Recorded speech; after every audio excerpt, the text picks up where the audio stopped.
They're just starting to develop now, and as you've seen then, starting to work on shape and trying to understand the game a little bit more. They come to us straight from school and they're a little bit raw, so we have to spend time getting them fit and just starting to learn the game now. But they're a good set of lads, and hopefully we can have a good season with them. Yeah, we've tried to. I mean, it's a competitive sort of area what we're in here with the amount of teams and clubs doing this, so it's quite saturated for bringing in lads, and we get them in and we hope we can improve them. And we've got some good first years this year, which is what you've seen, and I think their game understanding and management's a little bit better, so we've been able to fast forward and get into, like I said, shape and formation work, and a few of them are just understanding what I want from them, which is really good. But we tend to just do a lot of the basics in previous years, but some good first years, and hopefully they'll come through and play for the under 18s and the 21s and maybe even the first team one day. I think just the discipline of it. They come from school and they just, timekeeping. We've had to be, tough on them with timekeeping and listening. They're still quite giggly in a group and all that kind of school mentality, and just them understanding they're in a football academy really.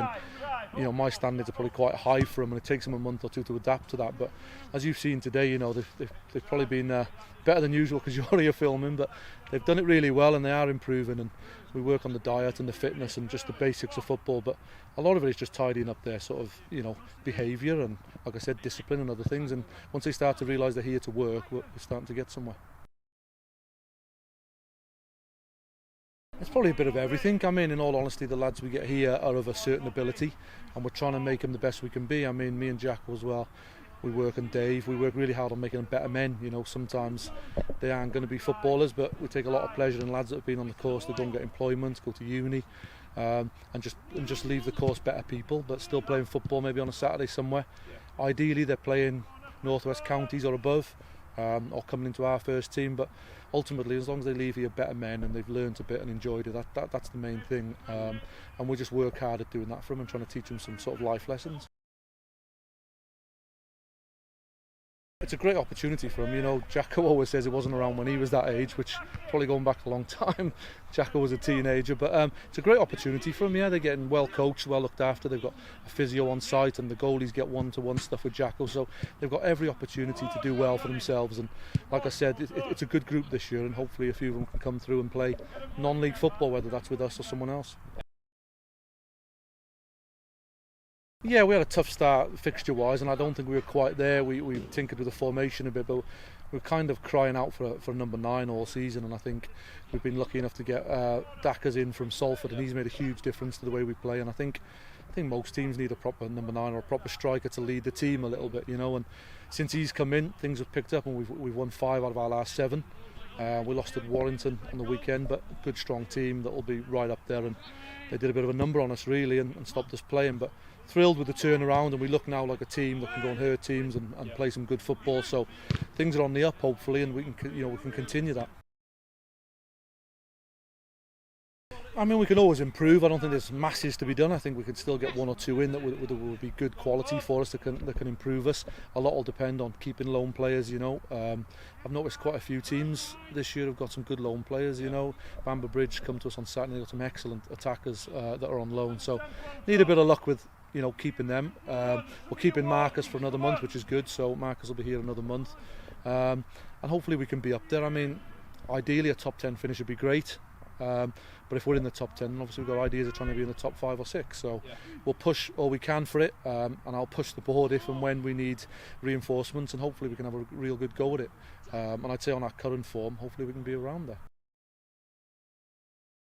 I have to be honest, in the last month they've been excellent. They've come, with a lot of Warrington.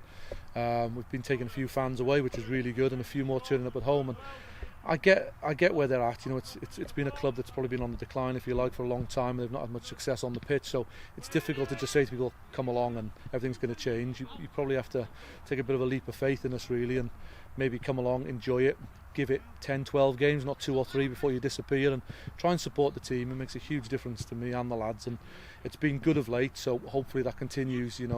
I know some of that sort of rests on us to deliver performances and results, but the crowds of late have been really good, and the attendance could be bigger, and ideally it could be louder, but I do think we're getting there. And like I said, some of that rests with us and getting the results and playing the right way. But wouldn't it be great if we could get some good crowds in there and get on a bit of a run? Yeah. think it's just saturated with games to go to, and that's not on top of all your your pro clubs and other things people want to do on a weekend. I think we were all kind of hoping that on the back of COVID everyone would flood non-league a little bit, but life seems to be a bit back to normal and people are doing their own thing. But we all want more fans through the gate. I think Curzon are no different to us, but you've got to deliver on the pitch. It's a bit of a double-edged sword, really. You've got to spend money to get the performances right, and then the fans come in. So we're trying to get that balance right, really. But at the moment we're playing well, scoring goals and playing some good football, and we've noticed that the attendances are better. So I would just say to the fans, keep coming and stick with us. And we will lose the odd game, but try and stick with it over a longer period. Some of it's crazy, man, honestly. Some of the figures, when you go into these clubs and talking to people at them and hearing what they're spending, is sort of mind-blowing, really. With one automatic place for grabs and one playoff, it's a hell of a risk. But listen, people can choose to do what they want with their money, I guess, as owners. But you do look at some clubs and you look at their attendances and you do wonder. I mean, South Shield's probably being full-time. It probably can justify a little bit getting I think they had 2,000 for Morpeth or 2.5. So it's a bit different for teams like them, but for the rest of us, we're trying to get that balance of we want more fans in, but we can't spend silly amounts. And I think it'd be stupid to spend what some are anyway. But we'll just keep going about our own business, doing what we can. Hopefully the fans get behind us, and long may this sort of good run continue, really, and hopefully next month will be a good month for us.